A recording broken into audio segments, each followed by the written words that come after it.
السلام علیکم ورحمۃ اللہ وبرکاتہ۔ محترم ناظرین، امید کرتے ہیں آپ سب بخیر ہی ہوں گے۔ آپ جہاں بھی ہیں اللہ پاک آپ کو صحت و سلامتی کے ساتھ خوش رکھیں۔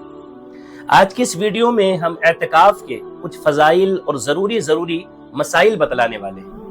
امید کرتے ہیں کہ آپ بھی اس سے فائدہ اٹھائیں گے، اس پیغام کو شیئر کر کے اس کے ثواب میں حصے دار بھی بنیں گے۔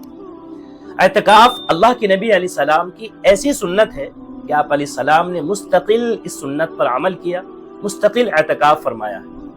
اور آپ علیہ السلام نے فرمایا کہ معتکف کی مثال ایسی ہے جیسے کوئی شخص اپنا سب کچھ چھوڑ چھاڑ کے، گھر کو، مکان کو، کاروبار کو، دکان کو، بچوں کو، سب کچھ چھوڑ کے اللہ کے در پہ آ پڑا ہو اور اللہ سے یوں کہہ رہا ہو گویا زبان حال سے کہ اللہ جب تک آپ مجھے معاف نہیں کریں گے، میرے اہل خانہ کی مغفرت نہیں کریں گے، بخشش نہیں کریں گے، میرے گناہوں کو معاف نہیں کریں گے، یا آپ میرے مسائل کو جب تک حل نہیں کریں گے، میری تنگی کو، میری پریشانی کو جب تک ختم نہیں کریں گے، اللہ میں آپ کے در کو چھوڑ کر جانے والا نہیں۔ مستقل 10 دنوں تک اللہ آپ کے در پر پڑا رہوں گا۔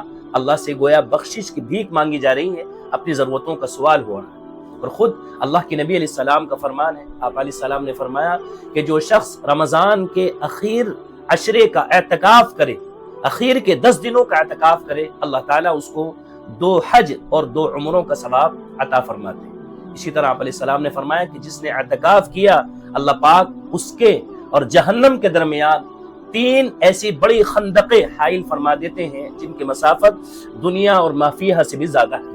یعنی اللہ تعالیٰ اس کو جہنم سے اتنا دور کر دیتے ہیں۔ اس لیے ہر شخص کو اتنا بڑا ثواب، یہ فضیلت حاصل کرنے کی کوشش کرنی چاہیے۔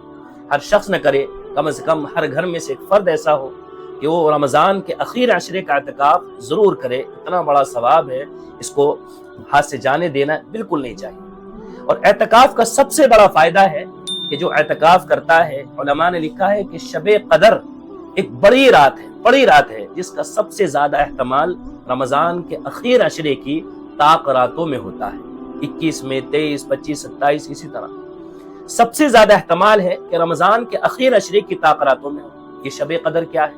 اللہ نے قرآن کریم میں فرمایا لیلۃ القدر خیر من 1000 شہر، کہ اگر کسی ایمان والے کو ایک شب قدر نصیب ہو گئی اور اس نے ایک رات عبادت میں گزار دی تو گویا اس نے 1000 مہینوں سے زیادہ عرصہ عبادت میں گزار دی۔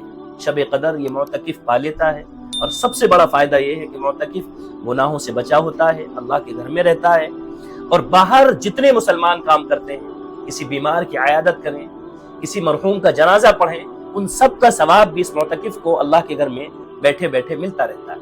اور تو اور یہ معتکف سوئے، خاموش بیٹھا رہے تو بھی ثواب میں لکھا جاتا ہے۔ اس لیے ہم درخواست کرتے ہیں کہ ہر شخص کو اتنا بڑا ثواب ہاتھ سے جانے بالکل نہیں دینا چاہیے، کوشش کرنی چاہیے کہ ثواب کو حاصل کریں۔ مائیں بہنیں بھی اعتکاف کر سکتی ہیں، ان کے لیے اعتکاف کرنا مردوں کے مقابلے میں آسان ہے۔ عورتوں کو ویسے ہی گھر میں رہنا ہے، بہت آسان سا طریقہ کہ آپ اپنے گھر میں ایک کمرے کو اپنے اعتکاف کے لیے خاص کر لیں، وہی کمرہ آپ کا مسجد کا حکم رکھے گا، بلا ضرورت وہاں سے باہر نہ نکلے، اور اتنے بڑے ثواب کو آپ ضرور حاصل کریں۔ اعتکاف کے ضروری مسائل یہ ہیں کہ اعتکاف شروع ہوتا ہے 20ویں روزے کے افطار سے۔ 20ویں روزے کا افطار آپ کو اپنی جائے اعتکاف میں کرنا ہے۔ 20ویں روزے کے افطار سے شروع ہو کر کے جب تک شوال کا، عید کا چاند نظر نہ آ جائے تب تک مسنون اعتکاف کا وقت رہتا ہے، اور اعتکاف کی جگہ سے بلا ضرورت باہر نہیں جانا چاہیے۔ 3 ضرورتیں ایسی ہیں صرف جو معتکف کو باہر جانے کی اجازت ہے۔ نمبر 1 طبیعی ضرورت، کھانا۔ کوئی کھانا لانے والا نہیں ہے، لینے جایا جا سکتا ہے۔ اسی طرح پیشاب پاخانے کے لیے یا غسل واجب ہے، اس کے لیے جایا جا سکتا ہے۔ وضو وغیرہ کے لیے جو بھی طبیعی ضرورتیں ہیں، انسانی ضرورتیں ہیں، ان تمام کے لیے اعتکاف سے باہر جائیں گے، اعتکاف پر کوئی فرق نہیں پڑے گا۔ نمبر 2 شرعی ضرورت، آپ جس مسجد میں اعتکاف کر رہے ہیں اگر وہاں تراویح نہیں ہے، نماز جمعہ وہاں نہیں ہوتی ہے، تو آپ نماز جمعہ کے لیے، تراویح کے لیے باہر جا سکتے ہیں، لیکن فارغ ہوتے ہی فوراً آپ کو اپنی اعتکاف کی جگہ آنا ہے، درمیان میں کسی سے بات نہیں کرنی ہے، رکنا نہیں ہے۔ اسی طرح تیسری ضرورت اضطراری ضرورت ہے۔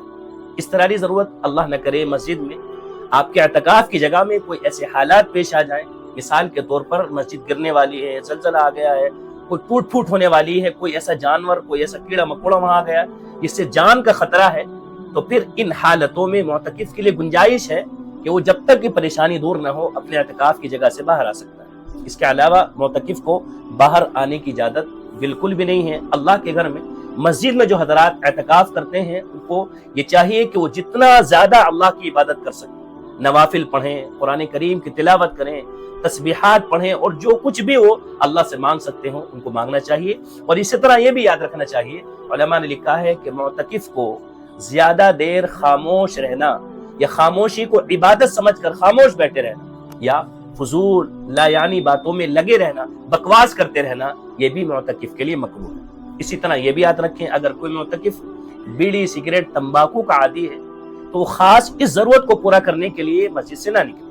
ہاں، اگر کسی کا اس کے بغیر کام چلتا ہی نہیں تو اس کے لیے گنجائش یہ ہے کہ جب وہ استنجے کے لیے، وضو کے لیے جائے تو راستے میں بہت جلدی سے ضرورت کو پورا کر لے، بیت الخلاء میں بیٹھ کر جلدی سے ضرورت کو پورا کر لے، اور ضرورت سے فارغ ہو کر فوراً اپنے اعتکاف کی جگہ آئے۔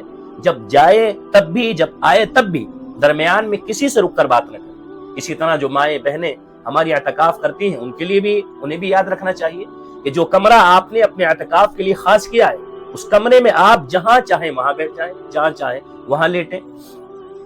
تمام اپنے جو ہے بچوں سے اور جو بھی آپ کے محرم ہیں ان تمام سے آپ بات کر سکتی ہیں، ان کو آپ جو ہے آپ سے ملنے آئے ملاقات کر سکتے ہیں، ساتھ میں بیٹھ کر کھانا کھا سکتے ہیں، یا اگر آپ گھر کا کوئی کام کرنا چاہیں، اگر ضرورت ہے، مثال کے طور پر کوئی سبزی کاٹنے والا نہیں تو آپ اسی کمرے میں سبزی کاٹنے، کوئی بنانے والا نہیں آپ اسی اعتکاف کی جگہ میں بنا بھی لیں۔ البتہ بلا ضرورت اعتکاف کی جگہ سے باہر نہیں آنا چاہیے۔ مزید آپ کا کوئی سوال ہو، آپ کا کوئی ڈاؤٹ ہو، آپ ہم سے کچھ معلوم کرنا چاہتے ہوں تو آپ ہمیں کمنٹس میں معلوم کر لیں، اور اس ویڈیو کو شیئر کر کے آپ اس کے ثواب میں حصے دار بن جائیں۔ جزاکم اللہ۔